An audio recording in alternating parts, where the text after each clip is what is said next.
Life has been full of tough times with a few lucky moments. Losing my parents when I was young hurt a lot, like a pain that never goes away. But I got lucky when the elderly couple next door, the Parkers, took me in. They were the kindest people you could imagine, treating me like their own granddaughter instead of someone they were helping out. We didn't have much money, but we had a lot of love, and that's what mattered. When I turned 18 and was thinking about college, the Parkers died in a car accident. Suddenly, I was alone again. They left me some money for school in their old house in the suburbs. It was a cozy place with lots of memories, but it felt too sad to stay there. So I sold it and bought a small apartment in the city near the college where I enrolled to study financial management. Having a plan and moving forward felt good. Classes were tough but interesting, and I focused on learning everything about numbers and markets. After college, I got a decent job. My days were busy with work, and I was doing okay, but the nights were different. The city felt lonelier than it should for a place with so many people. That's when I met Tom at a friend's party. He was loud, funny, and didn't care who noticed. His energy was contagious, and we clicked right away when he accidentally bumped into me, spilling my drink. "Hey, watch it," I said, more surprised than angry. "My bad, let me make it up to you. What were you drinking?" Tom said with a big grin. "Beer, just beer," I replied, trying not to smile too much. "2 beers, coming right up," he shouted over the music as he headed to the bar. That was Tom, simple, straightforward, and no fuss. We spent the whole night talking about everything and nothing. We found out we both loved old movies and hated sushi. Talking to him was easy, and when the party ended, I didn't want to say goodbye. A year later, he proposed. There were no dramatic gestures, just him, me, and a ring he awkwardly pulled out of his pocket while we were watching TV. "Marry me," he said, holding the ring so tightly I thought he might crush it. I laughed, not because it was funny, but because it was so typical of us. Perfectly imperfect. "Yes, of course, you big goof." Getting married didn't change much at first. We were the same, just officially a couple, which felt right. We settled into life together in my small city apartment, still close to the hustle, but now with someone to share the quiet moments. Life felt full, and for the first time in a long while, the evenings didn't feel so empty. Settling into married life had its comforts, but life has a way of throwing curveballs. Tom's parents, Mr. and Mrs. Dawson, were wonderful. They lived in a cozy suburban home and welcomed me with open arms from the start. I could see where Tom got his easygoing nature. Their warmth was a balm for my heart, which still ached from losing my own family. "I'm so happy you're part of our family now," Mrs. Dawson would often say, squeezing my hand with such kindness that it warmed and overwhelmed me at the same time. "Thank you. I really appreciate how welcoming you've been," I replied, feeling genuinely grateful. Visiting them became our weekend tradition. Those days were filled with backyard barbecues and long conversations over cups of hot coffee. Life felt good, simple, and sincere. But then things changed. Tom was called away on a long business trip, a whole year out of state. It was a great opportunity for his career, but the timing couldn't have been worse. Just as he left, Mr. and Mrs. Dawson's health declined rapidly. It happened so quickly that Mrs. Dawson, bless her heart, sounded frantic with worry when she called. "Grace, I hate to ask, but I really need your help here. Mr. Dawson is not doing well," her voice thick with tears she was trying to hold back. Without a moment's hesitation, I packed a bag and went to the suburbs. Seeing Mr. and Mrs. Dawson so frail shook me deeply. He had always been a pillar of strength and now looked fragile, connected to life through a tangle of medical equipment. I seamlessly settled into their routine, taking care of cooking and cleaning while Mrs. Dawson focused on Mr. Dawson's care. In the evenings, I sat by their side, reading aloud his favorite books, often finding him asleep before I finished a chapter. "Thank you, Grace," he'd whisper on the good days, his voice a mere whisper of its former strength. "It's my pleasure, really," I'd reply, squeezing his hand gently, hoping to offer comfort through my touch. One quiet afternoon, as I was chopping vegetables for dinner, Mrs. Dawson sat down at the kitchen table looking older than her years. "Grace, I don't know how to say this, but we're in a bit of a bind," she began, nervously twisting her hands together. "Mr. Dawson was the main earner, you know, and with him like this?" I set down the knife, giving her my full attention. "We're in a tight spot, honey. I hate to ask, but could you consider renting out your apartment? It might help us get through this rough patch," Mrs. Dawson said, looking down with clear embarrassment. I didn't hesitate for a moment. "Of course, Mrs. Dawson. I'll take care of it right away," I said firmly, wanting to ease her worries. The apartment rented out quickly, and every month I faithfully sent the rental income to Mrs. Dawson, along with money for groceries and bills. It wasn't easy. The commute to my city job became a daily struggle. But family sticks together, right? That's what I kept reminding myself, even on the toughest days. "You're a lifesaver, Grace," Mrs. Dawson would often say, her relief palpable each time I handed over the money. "It's what family does." I'd reply, though some nights, lying in the guest room and hearing distant sirens from the city, I couldn't help but feel the weight of my responsibilities. Harry's calls were my only relief, his voice a connection to another world. "How are things going, Grace? Are you managing okay?" His concern was always clear, even through the static of our long-distance calls. "We're managing. Don't worry about us," I would say, forcing cheerfulness into my voice to ease his concerns. Life at the Dawsons took a sharp turn when Emily, Mrs. Dawson's daughter from her first marriage, unexpectedly showed up.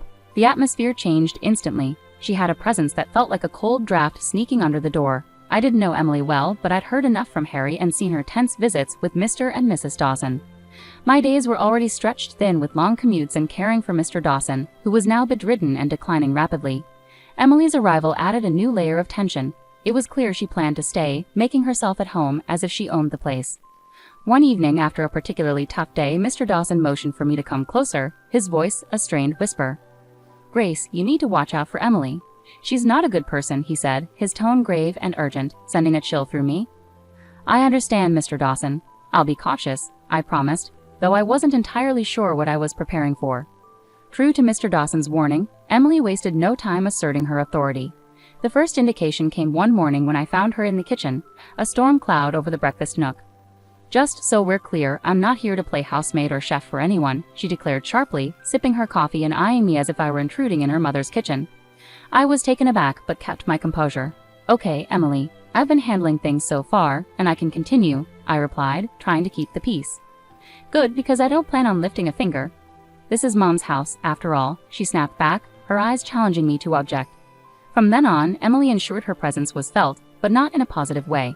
She ordered takeout only for herself and her mother, leaving their empty boxes for me to clean up. Her disdain was clear and hurtful, but I endured it for Mr. and Mrs. Dawson's sake. "Grace, why don't you join us for dinner tonight?" Mrs. Dawson suggested one evening, a rare moment of warmth in her voice.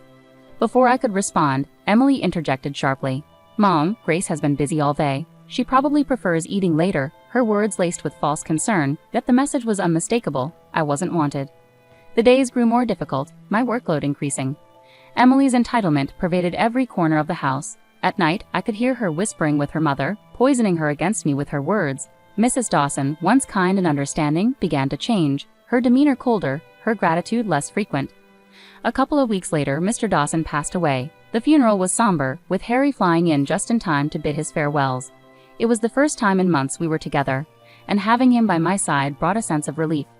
Yet amidst the grief, I sensed a significant change at the Dawson home. Emily suddenly behaved impeccably, treating everyone with forced politeness. "How have things been while I've been away?" Harry asked quietly during a brief moment alone after the service. "Fine. Everything's been fine," I lied, forcing a smile. I didn't want to burden him further. His own grief was already too much to bear. "Are you sure? You look exhausted," he pressed, concern etching his brow.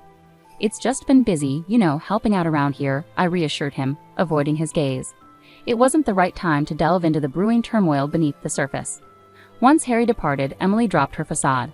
The guise of a caring sister vanished, replaced by the familiar sneer and dismissive attitude. The atmosphere in the house shifted drastically.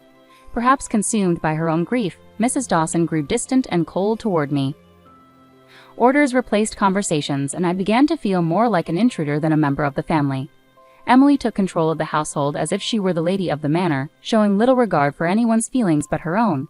She started barging into my room without knocking, rifling through my belongings as though searching for hidden treasure. One afternoon, while seeking solace in the garden, I stumbled upon a box hidden among the shrubs.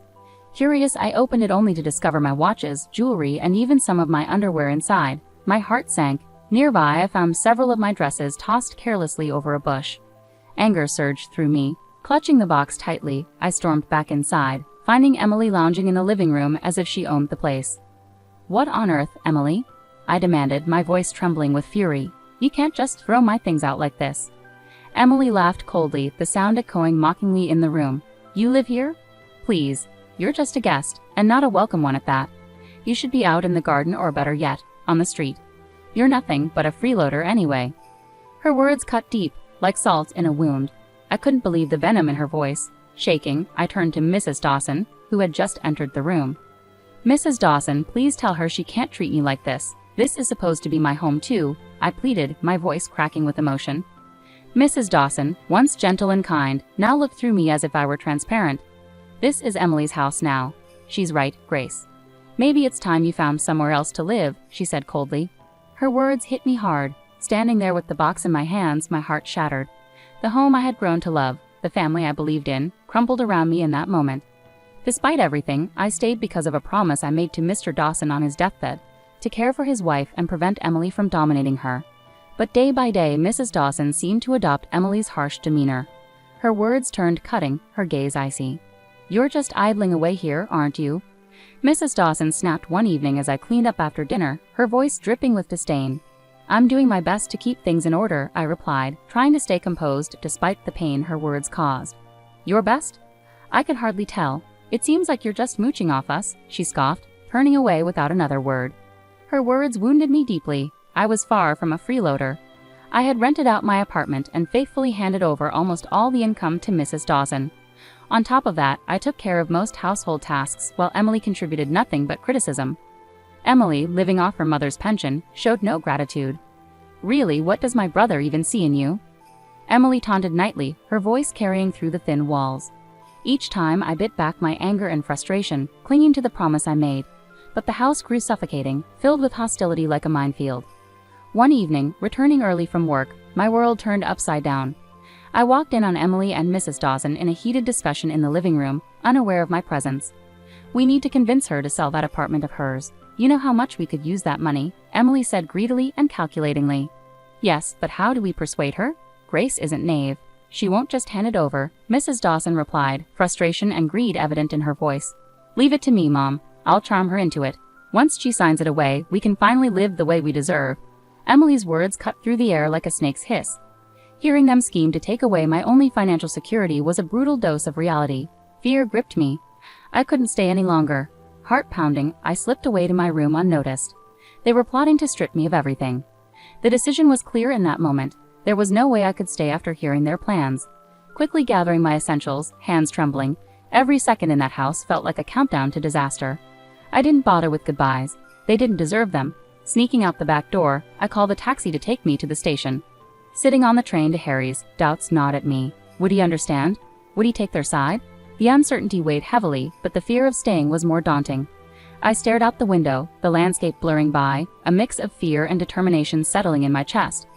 When I arrived at Harry's doorstep, his reaction was a blend of shock, relief, and curiosity.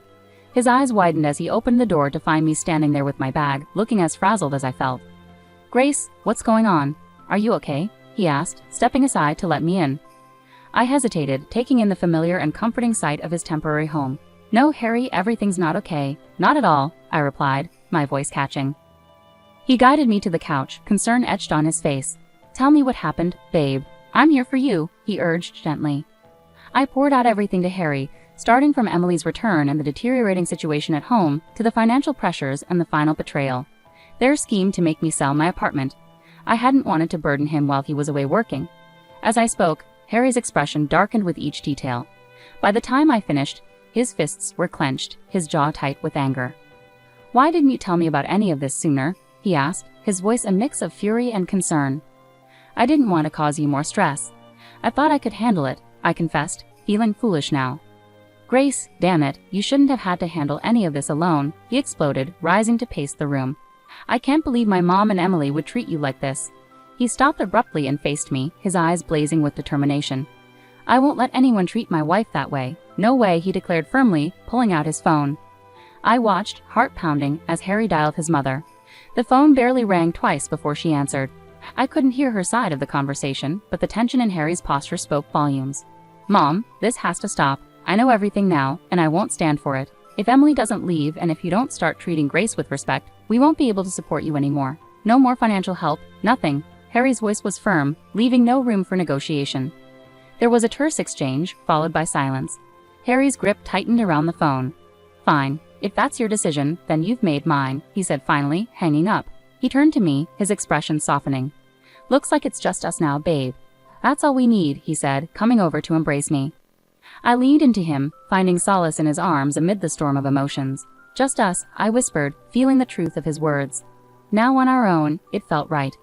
Harry and I stayed up late into the night, planning our future without the burden of supporting his mother and Emily. We discussed practical matters like my remote work and our financial strategies, laying the groundwork for a new chapter together, just the two of us. Whatever happens, we're in this together. You and me against the world, right? Harry said with a determined smile. Absolutely, I replied, feeling reassured with him beside me. Against the world. The next few days were incredibly busy. I arranged to work from home with my job, which they agreed to. Harry helped me move my things out of storage and set up the home office in his living room corner. It wasn't perfect, but it was ours, and it felt peaceful. A week passed, and just when things seemed calm, I received a startling call that felt like a blast from the past. It was Mrs. Dawson, her voice now a mix of desperation and boldness. Grace, why haven't I received the money for this month? You know we really need it, she demanded straight away. I was speechless for a moment, shocked by her audacity. After everything, you still expect me to keep supporting you? I asked, more amazed than angry. In the background, Emily's voice came through, angry and sharp. She's just ungrateful. Make her send the money. Taking a deep breath to calm myself, I remembered their hurtful words, words that had cut deep. Mrs. Dawson, Emily called me a heartless beggar. I can't send money to people who treat me so badly. I'm done. There was silence on the other end, and I imagined Mrs. Dawson's stunned expression. But we're family, she finally said, her voice a mix of anger and pleading. No, family doesn't treat each other like this. Goodbye, Mrs. Dawson, I said firmly, hanging up before she could reply. The call shook me, but Harry was there, supportive as ever. You did the right thing, Grace. It's time they learn to stand on their own, he said, putting his arm around me for comfort. Not long after we settled back into our hometown, another surprise came our way. I found out I was pregnant. It was unexpected but brought us immense joy, and suddenly, the future looked bright with possibilities. We decided it was time to sell my apartment and buy a small house in the suburbs, close to a good school for our child. As we planned our move, another call came from Mrs. Dawson. This time her tone was different, desperate, and almost pitiful. Grace, I've made a mistake. Emily made me sell the house, took the money, and left me with nothing. Could I come and live with you and Harry? Her voice trembled with pleading. Her request stunned me. After everything that had happened, this was a test of my determination. Mrs. Dawson, you chose this path when you sided with Emily against us. There were other choices you could have made, I replied firmly, though my emotions were in turmoil. I know I've made mistakes, but you have a kind heart. Can't you forgive an old woman for her wrong choices? She pleaded. I sighed deeply, feeling a twinge of sympathy, but also holding firm to the consequences of her choices. I forgave you long ago, but that doesn't mean I can welcome you back into my life. You need to face the outcomes of your actions, just as I have, I said before ending the call and blocking her number. With determination, we moved ahead with our plans, buying a charming house with a small garden where our child could grow and play. On a lazy Sunday morning, as I leisurely flipped through the newspaper over coffee, a headline caught my attention. Local woman arrested for massive fraud scheme. There in the picture was Emily, in handcuffs and looking defeated. I couldn't help but feel a mix of shock and perhaps a small sense of vindication. Harry, look at this, I called out, holding up the newspaper for him to see. It's Emily. She's been arrested for fraud. Harry took the newspaper, his expression serious as he scanned the article. Wow, can't say I'm surprised, but it's a lot to process. Yeah, it is, but she made her decisions, and now she's dealing with the consequences, I replied, feeling a sense of closure I hadn't realized I needed. Over time, we heard through friends that Mrs. Dawson was living in a small apartment, working 2 jobs to make ends meet. Her pension wasn't enough to cover her living expenses and repay the debt Emily had left behind. Have you heard about your mom? Harry's friend, Matt, brought it up one evening during a backyard barbecue. Yeah, I heard, Harry replied, tending to burgers on the grill. His voice held a hint of sadness but also determination. She chose her path, Matt. It's tough, but that's how it goes. Matt nodded, understanding the unspoken boundaries. You're right, man. Just wanted you to know. After that, the conversation lightened, with talk turning to sports and work as the evening progressed. Life moved forward, and so did we. The joy of our new life became even clearer when Mia arrived. Becoming parents changed everything. It shifted our priorities, our dreams, and even started to heal some old wounds by filling them with new love. Can you believe she's ours? I whispered to Harry one night as we watched Mia sleeping peacefully in her crib. She's perfect, Grace. Absolutely perfect, Harry whispered back, his voice filled with emotion. We cherished each day, celebrating every little milestone Mia reached, each smile, each giggle. She was our little miracle, and with her the difficulties of the past seemed to fade away, making space for new and better memories. Each day was simple yet filled with small moments of joy that created a beautiful tapestry of family life.